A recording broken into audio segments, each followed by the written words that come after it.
What's going on, guys, and welcome to another Doctor Who review. Today I'm going to be reviewing the 15th Doctor Ncuti Gatwa story, Space Babies. So season 1 is here, the new series of Doctor Who.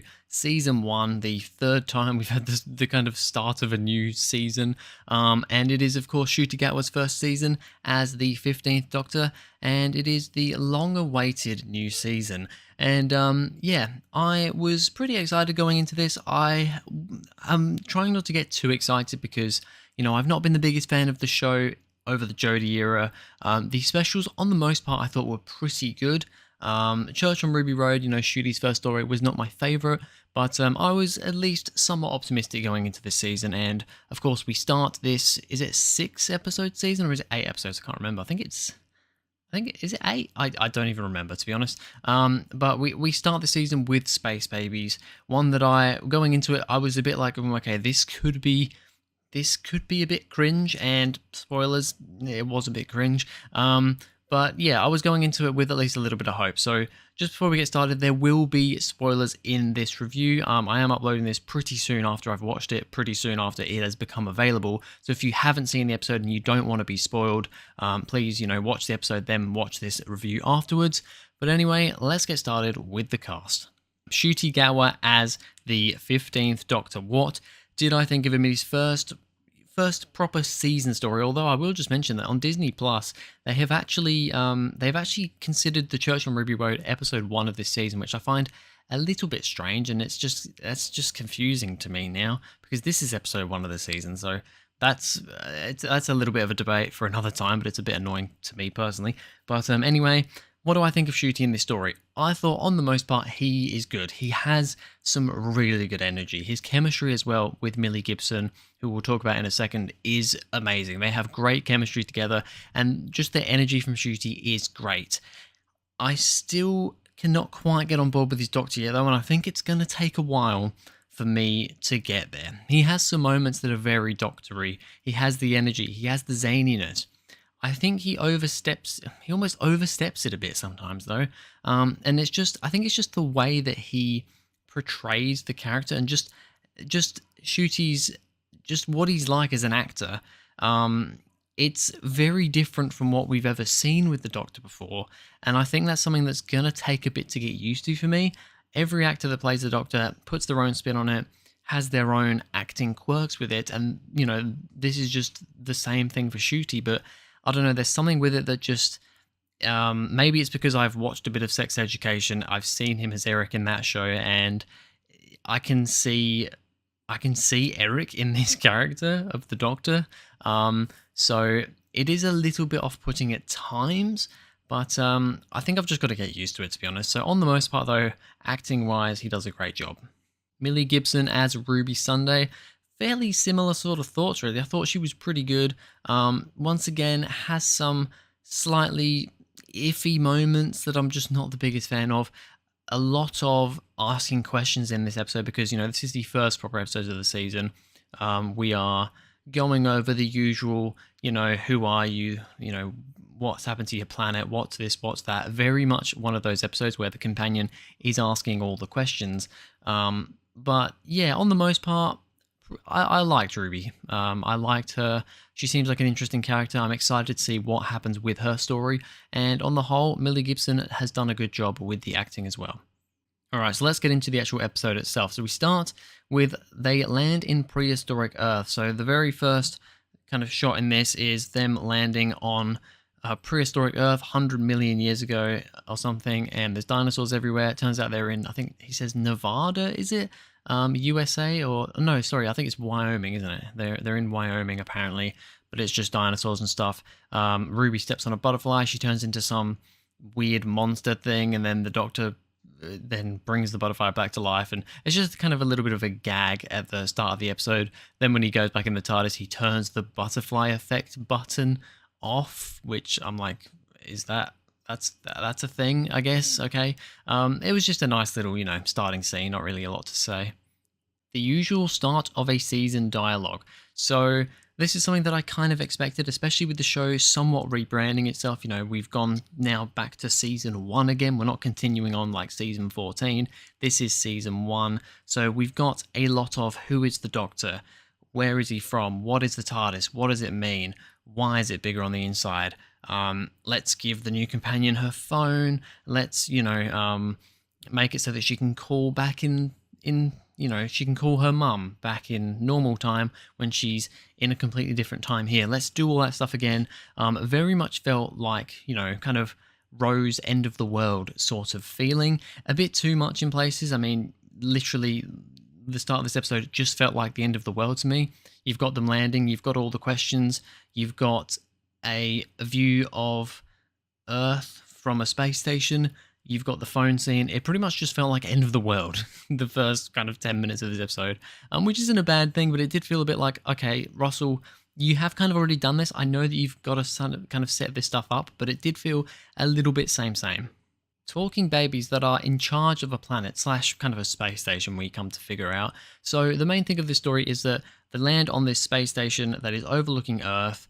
For whatever reason, Earth is no longer habitable. They've got to move or whatever. And these babies have been supposedly left on this space station and are now kind of running things. Now, I was a little bit worried going into this one with it being, the main kind of cast being babies. Now, I don't know. I don't know how they did the babies. Are they real babies, or they've just kind of moved their mouths? They definitely looked a bit static and like they've literally just got a baby sitting there and they've just, CGI'd its mouth moving and talking. It did seem a bit off at times, and I was worried about that going in, and I will be honest, watching the episode, I wasn't massively enthralled by it while watching the episode either. It's a cool concept, but ultimately it's just very cringy. The Doctor talking to the babies about being adopted. Now, this is a scene that I'm kind of 50-50 on, because I really love the stuff. This was some of the best stuff with Ncuti, in my opinion, when he's talking to the babies, the emotion in that, him talking about how he was adopted, because, these babies, they're thinking, they're adopted. They've got this kind of nanny looking after them. And yeah, the Doctor goes on about his whole adopted thing, and it's nice in a lot of ways to see that Russell is sticking to the timeless children sort of arc, although a lot of us don't really like the whole timeless children thing. I do at least appreciate that he's not just throwing it under the rug and forgetting about it, so that is good. I will be honest though, and like I said, I love those scenes with the babies, his chemistry with, not with the babies, because like I said, I don't even know if they're real babies, but his... I don't know, the acting there from Ncuti is very, very good. My issue, though, is that the whole adopting thing, I don't have an issue with it, but we did kind of go over all that in the Church on Ruby Road. That whole story was about, Ruby being adopted, the Doctor bringing up his adoption. For that to then come back again and be a big, big focus of this first episode, I'm kind of like, all right, cool, first episode of a season, but also not because of Church of Ruby Road. We've already kind of gone over all this, and we're spending a lot of time going over it again. I think we could have had time doing other things, not just talking about this constantly. So it did get a bit old after a while. Snowing inside the base, memories coming through. So you had that moment where, the Doctor kind of has this flashback of, going to Ruby in the snow at the church, to when she was picked up or dropped off or whatever by her mum, and then the snow starts happening in the base and it's some memory or something coming through. I like that. I assume that's going to come back somewhere later on in the season and be a big part of this whole thing, Ruby's story and memories bleeding through. I'm guessing maybe the toy maker has got something to do with this as well, weird things happening. So I did like that as a scene. The Doctor constantly saying space babies is annoying. Now, this is something I noted down, and I haven't watched The Devil's Cord yet. Of course, the first two episodes, Space Babies and Devil's Cord, have been released at the same time. I have not yet watched Devil's Cord. After I watched Space Babies, I had a quick little look online, just on like Twitter/X, whatever you want to call it, just to see what people thought of this episode. And I actually saw a lot of people saying, and it wasn't something that I thought people would really be talking about, but it was something I picked up, and that was that Space Babies is said, by the Doctor especially, all the time. And the episode's called Space Babies. There are babies in space. But he just keeps on calling them Space Babies. And I don't know what it is, but it's just... after a while, I was just kind of like, I'm just kind of done with this now. Can you just keep calling them babies? Why do you have to call them space babies? It's the way he says it as well. It's just, oh, it was driving me insane. He just kept on saying it, and it's such a little thing. But honestly, when you watch the episode and you see and you hear how many times he says it, and a lot of the times he goes babies, and then he says space babies. It's like, yes, they're space babies. We understand. It's the episode title. We know they're space babies. You don't have to keep saying space babies. It wouldn't even be as much of a problem if he just said space babies, but it's the fact that he literally says babies and then says space babies because they're in space. Well, yes, we understand. The machine made the bogeyman. So we find out that this kind of space station, the machine running it, created the bogeyman, and I think also somewhat created the babies themselves. Correct me if I'm, getting that wrong, but basically it made the babies, and then it's like, oh well, babies need a fictional kind of story, and something scary. So then it created the bogeyman.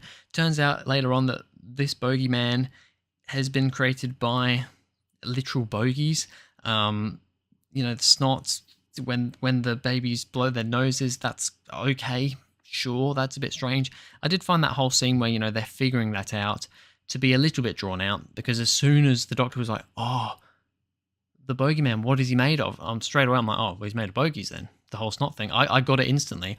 That scene dragged out for a long time, trying to tell Ruby, who had just been covered in snot, that those are bogies. I think, most fans surely figured out that, yep, straight away that's what happened. For Ruby, it took about 2 minutes, which I thought was a bit silly. But yeah, I did like the whole concept of, these babies have got to have some sort of story, some sort of thing to be scared of. So I like that as a concept. They save the bogeyman because the babies need a monster to be scared of, or something like that. Yeah, basically, they go to, get rid of the bogeyman. They're going to shove him out of the airlock, but then it's like, oh no, but they need... I don't think it's really understood why they need the bogeyman. I mean, the whole time the babies are scared of this thing, the doctor's scared of it, Ruby's scared of it, the nanny's scared of it. Then when they're finally going to get rid of it, it's like, oh no, but we don't want the bogeyman to die. We can't have him die. So then they've got to save him. I was a bit confused about how that worked, but yeah, it is what it is. And my final point, the space station flies off to a new planet using the nappies as a boost. What? So it's a space station. It's not supposed to move. It's stationary. I like that scene from the Doctor, Ruby's like, well, why don't they just fly off? And he's like, it's a stationary. It doesn't move.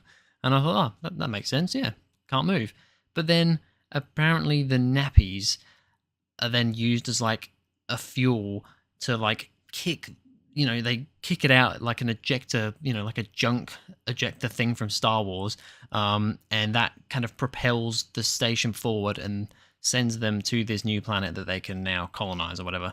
I thought that was a bit silly. Like, okay, sure, we're just going to use poop as our fuel to get to this new planet. Okay. So yeah, that's pretty much everything I've got to say about Space Babies.